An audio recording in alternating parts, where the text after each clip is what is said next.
In a quiet municipal courtroom, tension rises fast. The man before the judge rejects the system itself, claiming sovereignty, not citizenship.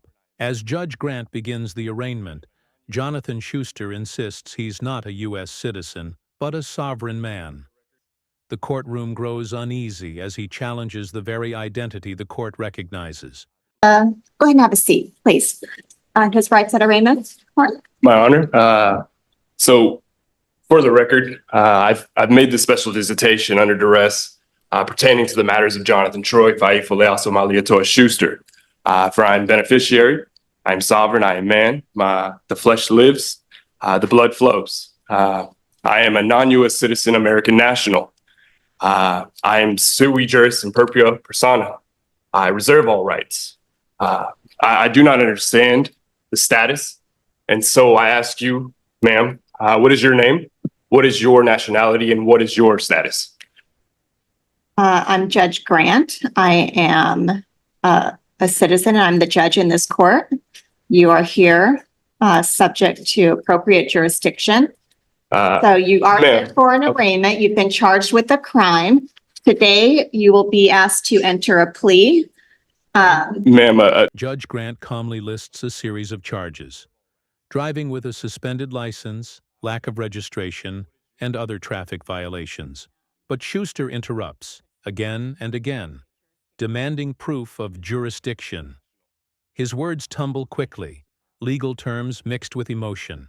The judge stays steady, refusing to be drawn into debate. Her message is clear. This is a criminal arraignment, not a constitutional argument. I object because a citizen cannot sit a bench, ma'am. So I'm going to go through the information. It looks like you have been charged with driving with a suspended license, driving without a required ignition interlock device, refusal to comply, not having proper registration on the vehicle, expired over 2 months. And then there was also a driving violation. Wheels were off the roadway. Last two are infractions. So, ma'am, jurisdiction cannot be proven unless status is established. You have not established status. And so if you cannot do that, I challenge the jurisdiction. And if jurisdiction cannot be proven, I move to dismiss this case with prejudice. That would be denied. So I am going to, at this time, review for probable cause. Object. Again, I challenge the jurisdiction, and jurisdiction must be proven. It's not going to happen today. Jurisdiction must be proven. To hear the As the court proceeds, Schuster refuses to enter a plea. He accuses the judge of practicing law from the bench. Judge Grant overrules him and enters a not guilty plea on his behalf. A routine move, but in this moment, it feels anything but routine. The room grows heavy with silence as Schuster repeats his challenge. Jurisdiction has not been proven. charges, and I will be reviewing for probable cause, and then we'll make a determination as to whether or not you will remain in custody. And I will hear from the prosecutor as to that. And if you violate my rights even further, ma'am, as well as the officer and the sergeant that violated my rights, who are also going to be getting sued, it would just add to that. And I don't think that you need to go that route. While I review this incident report. All right, I do find probable cause with the charges.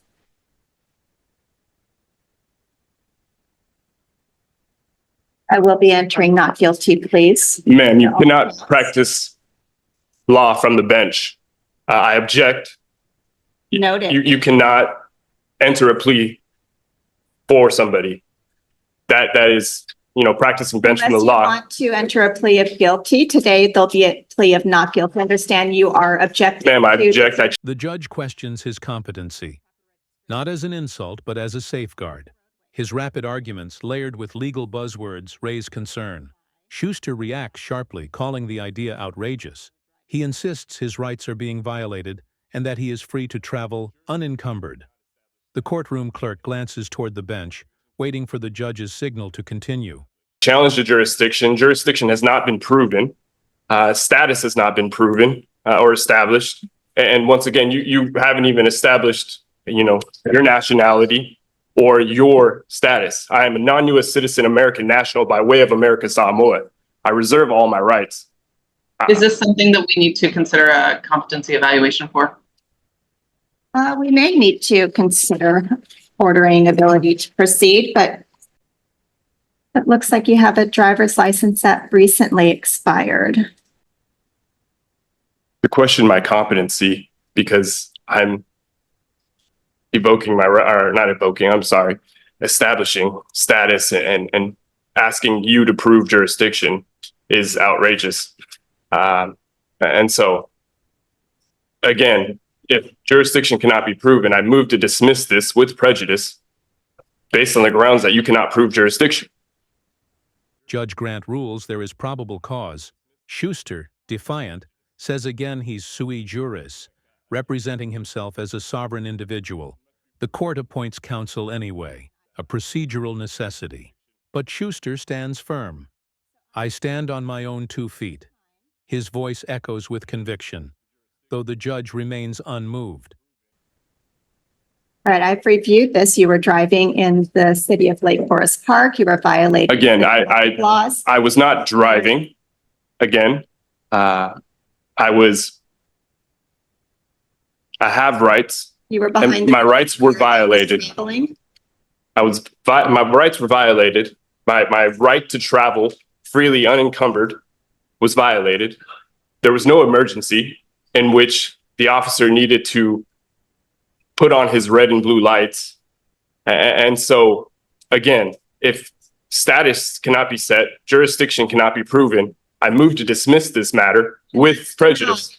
That's denied. So you've made your record.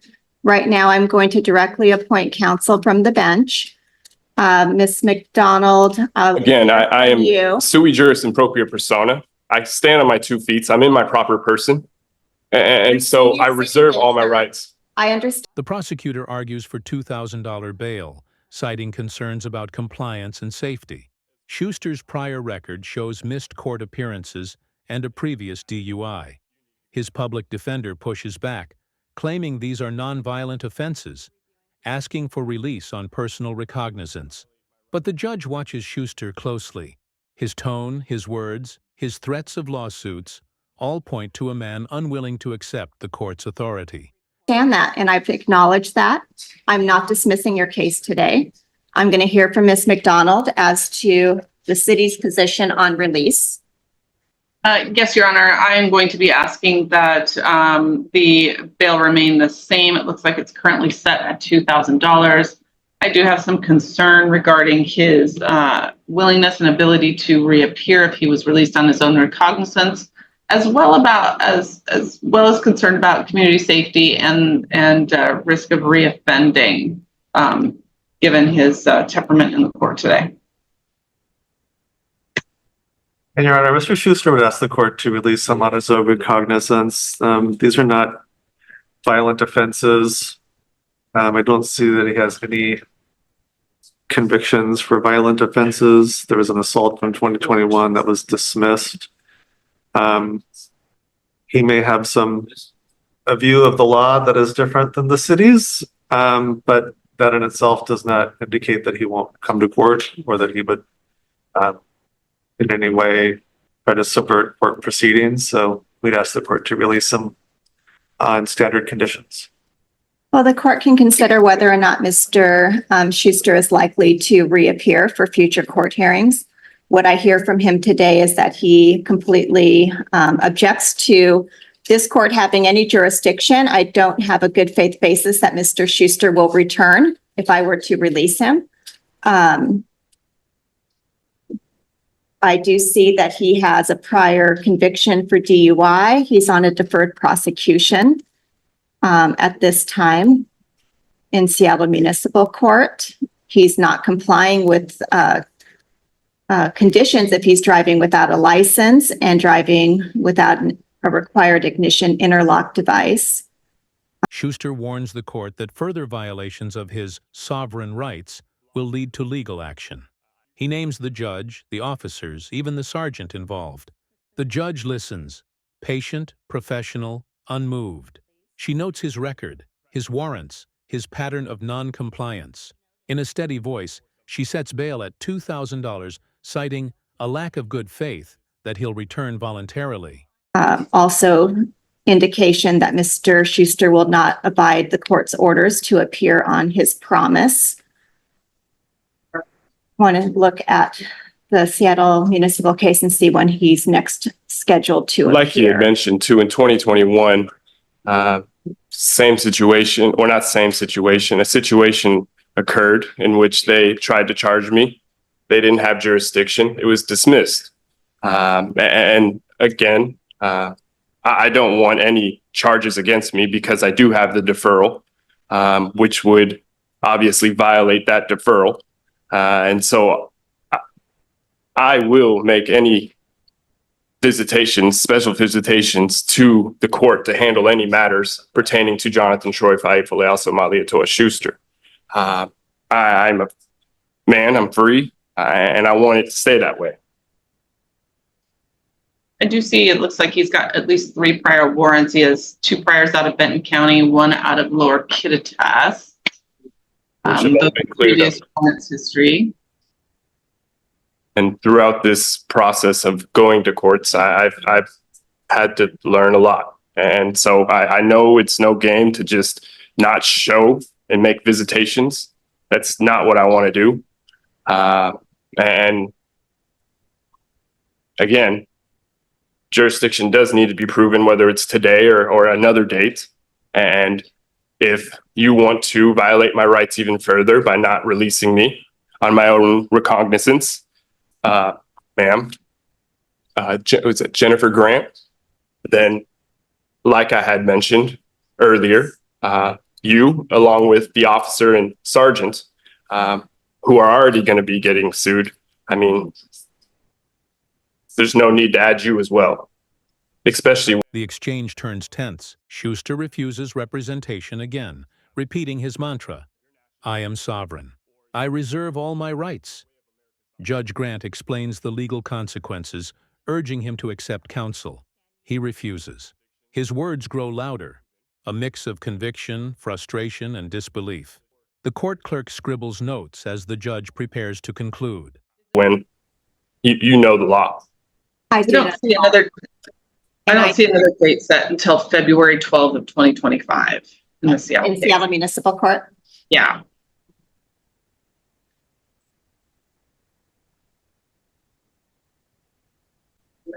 Well, Mr. Schuster, I have to do what I believe is appropriate in this case, and that is to set bail. And any threats to sue me or to take any action against me, I can't be swayed by that. So It's you not can a do threat. It's just what it is. And Because my absolutely, rights you can- have been violated, you can and do if my what you rights need are going to do, be but furthermore you can set violated. bail at $2,000.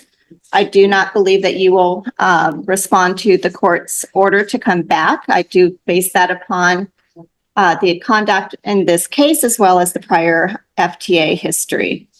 So bail will be $2,000. If you're able to post bail, you are to return for your next court date. You are to have no criminal law violations. You're not to drive unless you have a valid license and insurance. And When are you setting that court date, miss? is required by the Department of Licensing. You will be represented because I'm going to assign counsel. I am sui juris in propria persona. I present myself. I don't need to be represented by anybody. I stand on my own 2 feet. These are criminal charges that have significant consequences for you. So it's in your best interest to have counsel. Again, I assist stand you. on my own 2 feet. I do not need to be represented by anybody. I present myself, sui juris in propria persona. If you want to be your own counsel, you'll have to go through a full colloquy and waive all your rights to have representation. It's your constitutional right. I do not accept being represented by anybody. Again, I present myself. The judge schedules his next hearing for 2 weeks later. Schuster objects once more, claiming jurisdiction is unproven. When asked to sign his court notice, he refuses. "You cannot practice law from the bench," he says. Judge Grant ends the hearing calmly, handing down the final words that close the moment: firm, lawful, and final. I am beneficiary. I am sovereign.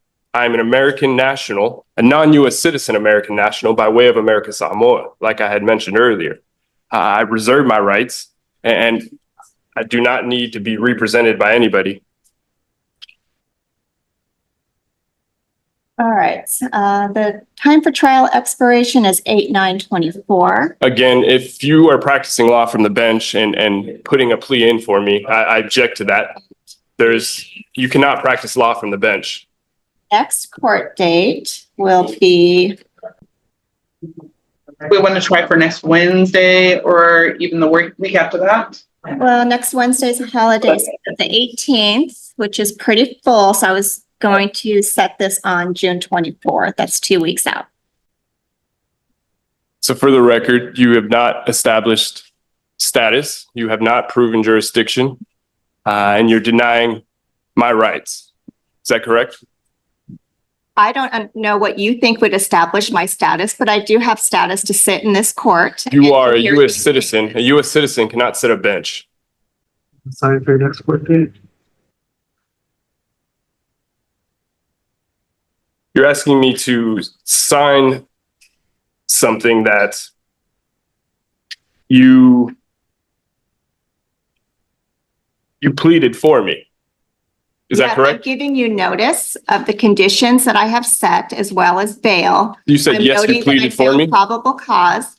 If you are able to post that bail and get out of custody, those are my expectations that you will come back on that court date and that you will abide by the conditions that I have imposed. Those are being ordered today. So that is what's happening today. And we are giving you that notice. You can refuse to sign that notice and we'll note that you were Nung line. Judge's perspective. Mr. Schuster, this court has jurisdiction. You are ordered to appear. Whether you recognize it or not, the law still stands.